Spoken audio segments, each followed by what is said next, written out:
L'analyse de la définition va donner lieu à la possibilité de déceler 3 éléments fondamentaux dans la constitution d'une science. À savoir que d'abord, pour qu'une science soit constituée, il lui est nécessaire de délimiter son objet.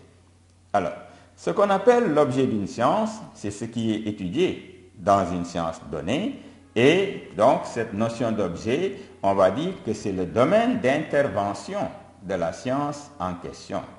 Il est peut-être bon ici de préciser qu'en science, l'objet n'est pas nécessairement unifié au départ et que c'est donc à l'homme de science, à la science en quelque sorte, de définir en quoi va consister son domaine d'étude, quels sont les éléments qui vont en faire partie, et c'est à partir de là que la définition de l'objet, que la délimitation du domaine d'intervention apparaît comme fondamentale dans la constitution d'une science donnée.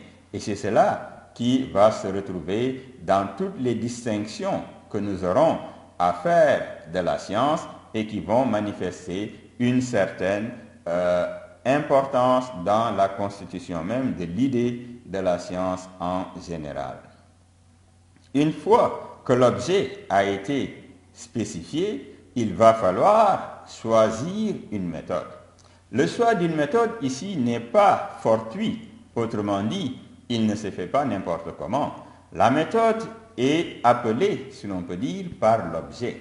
Une fois qu'on sait ce qu'on cherche, il faut arriver à déterminer maintenant comment chercher cet objet-là, comment arriver à trouver la vérité par rapport à tel ou tel domaine d'étude, et c'est cela qui fait que la méthode ici est importante.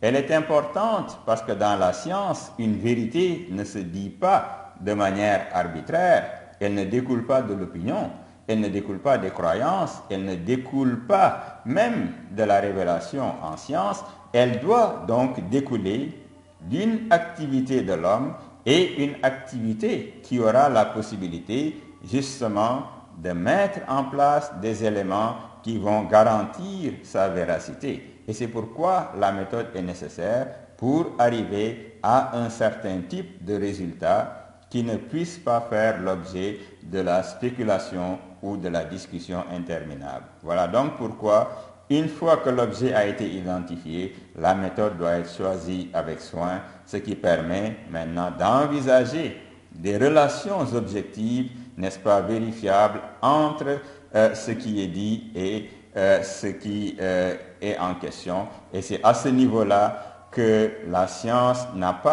ne se donne pas le droit d'affirmer toute vérité, elle ne se donne pas le droit d'affirmer n'importe quel propos. Tout ce qui en science n'est pas vérifié, n'est pas considéré comme vérité à proprement parler à l'intérieur de la science. Voilà pourquoi les relations objectives qu'elle met en place doivent pouvoir être vérifiées et ainsi être le fait de toute la communauté. Alors, donc, cela implique une certaine attention, cela implique une certaine rigueur, une certaine circonspection dans le propos qui fait que tout propos énoncé doit pouvoir se justifier en science, ce qui va donner l'idée que la science s'oppose aux croyances ou aux vérités déjà reconnues dans la société, alors que l'objectif de la science est d'arriver simplement à réaliser une connaissance qui puisse être adoptée et acceptée par tous les hommes en général. Voilà donc ce qui fait que les relations ici exprimées en science devraient faire l'objet d'une vérification, et c'est pourquoi la notion de preuve apparaît comme fondamentale dans l'institution d'une connaissance scientifique. N'est-ce pas? La science est une connaissance qui se prouve, c'est aussi une connaissance qui repose sur des lois. Et ces lois vont donc constituer ce que nous appellerons des relations objectives qui vont définir des rapports constants, invariables et nécessaires entre deux ou plusieurs phénomènes. Voilà pourquoi, quand la science s'exprime, elle s'exprime en fonction d'éléments que la raison est capable de retrouver et qui font l'objet d'une vérification de sorte que ce qui est dit en connaissance de cause. L'objet est ici nécessaire, il est ici indispensable, et ce qui le prouve, c'est que on peut voir que les différentes sciences vont porter le nom de leur domaine d'étude. Si nous parlons de la biologie, on dira que la biologie, c'est l'étude du vivant. C'est l'étude du vivant, c'est l'étude de la vie, puisque le mot grec bios veut dire la vie et logos c'est l'étude. En ce moment-là, on va dire que la biologie étudie le vivant et à partir de l'étymologie, nous retrouvons, n'est-ce pas, le nom du domaine d'étude de la science considérée, et il en est ainsi des autres types de sciences, l'astronomie, la sociologie, etc., qui vont également porter le nom de leur domaine d'étude. Ici, peut-être, nous aurons à différencier ce qu'on appelle l'astronomie d'une autre activité humaine qu'on appellera ici l'astrologie. Parce que si l'astronomie plutôt est considérée comme science dans le sens où elle étudie les mouvements des corps célestes, il n'en est pas de même de l'astrologie qui est plutôt une sorte de divination, une sorte de croyance en la relation entre les éléments naturels et les éléments de l'univers, qui fait que, en fonction de la position des astres au moment de la naissance, on peut penser que le destin de telle ou telle personne est ainsi indiqué. Et cela va donner lieu à ce qu'on appelle les signes du zodiaque qui président à cette étude qui est appelée l'astrologie, n'est-ce pas, et qui va donner lieu à l'horoscope. Donc, dans ce cadre-là, nous ne sommes pas au niveau de la science. La science étudie des faits constants et des faits qui ne sont pas seulement limités à une personne donnée, à un individu particulier, mais à la réalité en général. Alors, si nous parlons des divisions entre les sciences, on peut voir également qu'en fonction de leur objet d'étude, il sera possible de diviser les sciences en trois grands groupes. On parlera de sciences logico-formelles, n'est-ce pas, qui étudient les formes du raisonnement. On parlera de sciences de la nature, qui étudient les éléments de la nature. Et on parlera également de sciences humaines, qui ont l'homme pour objet d'étude, n'est-ce pas? Donc, dans ces divisions-là, on voit également qu'en fonction de l'objet d'étude, il y a possibilité de dénommer, de diviser les sciences, de les distinguer à partir de là. On pourra encore considérer que quand la science cherche à cerner son objet de manière de plus en plus précise, il va y avoir cette spécialisation qui va donner naissance à des domaines d'intervention assez précis, assez concis, de sorte qu'on puisse, par ce morcellement-là, essayer de saisir la réalité de manière beaucoup plus poussée, de manière beaucoup plus exacte, si l'on peut dire ainsi. Et c'est cela l'objectif que poursuit la science en se spécialisant davantage. Par exemple, si nous prenons la biologie, aujourd'hui nous parlerons d'un certain nombre de sciences à l'intérieur de la biologie. Nous parlerons de la biologie animale, par exemple, de la biologie végétale, de la biologie humaine, de la biologie moléculaire, etc. Et toutes ces distinctions-là vont avoir pour objectif de saisir leur objet de manière de plus en plus précise, de sorte que quand nous cherchons la vérité sur un objet donné, nous ne puissions pas être limités, nous ne puissions pas être gênés par des connaissances annexes. Et c'est cela qui fait que tout cela permet de voir que l'objet est ici important dans la détermination, dans la constitution d'une connaissance scientifique. Pour ce qui concerne la méthode, on peut également dire que les différentes sciences vont se distinguer aussi à partir de la méthode. Quand nous disons sciences logico-formelles, il s'agit de sciences qui se constituent à partir de leur méthode, qui est une méthode hypothético-déductive. C'est donc parce que ces sciences-là ont une méthode qui leur est propre, qu'on va pouvoir les distinguer d'autres sciences qui ne seraient pas ainsi déduites d'hypothèses en quelque sorte. Ici, les résultats sont déduits à partir d'hypothèses posées au préalable et qui joueraient le rôle de prémisse, c'est-à-dire de point de départ dont on va se servir pour essayer de réaliser les résultats que la science va produire en général.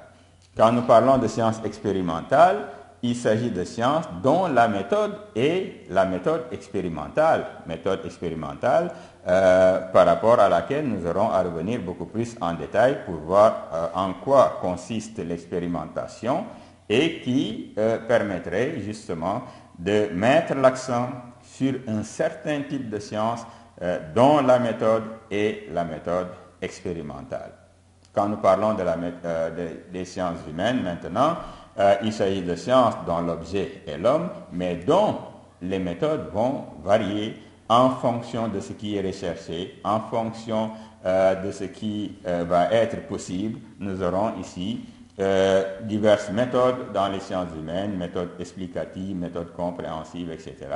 Et tout cela parce que les sciences humaines n'ont pas peut-être réussi à faire l'unanimité sur le problème de leur scientificité, contrairement à ce qu'on appellera les sciences formelles et les sciences expérimentales en général. Et tout cela permet de montrer uniquement que par la méthode, on peut différencier les sciences, tout comme par l'objet. Voilà pourquoi quelqu'un comme Emmanuel Kant disait quelque part que pour qu'une connaissance puisse être considérée comme science, il faut qu'elle puisse présenter son caractère distinctif. Le caractère distinctif d'une science, c'est son objet, c'est sa méthode. L'objet, donc nous avons dit, c'est ce qui permet à une science de se constituer, c'est ce qui est étudié à l'intérieur d'une science, et la méthode, c'est ce par quoi on étudie l'objet, donc l'ensemble des procédés utilisés pour arriver à cerner la réalité d'un objet de manière certaine, de manière objective, de manière apodictique. Voilà en quoi consiste la méthode. Alliée à l'objet, nous avons les deux éléments constitutifs d'une science. Et cela nous donne des relations objectives vérifiables, relations qui partent d'un postulat de départ, à savoir qu'en science, tout obéit à des lois.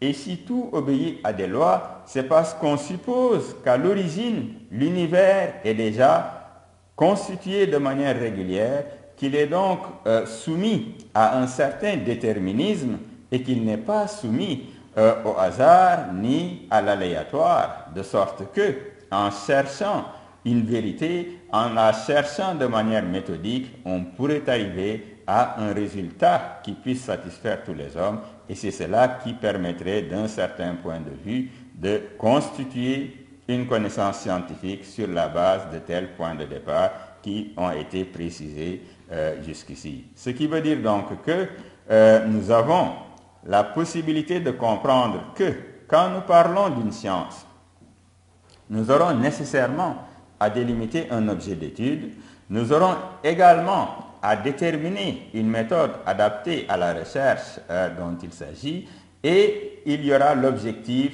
de rechercher ce que nous appellerons des lois, c'est-à-dire des relations qui soient constantes, des relations qui soient invariables, des relations qui soient nécessaires et qui se constituent en fonction de la nature même de l'objet, de sorte que la conception déterministe du monde, qui est le préalable et qui consiste à penser que l'univers est ordonné, n'est-ce pas, va permettre de réaliser une connaissance scientifique du réel.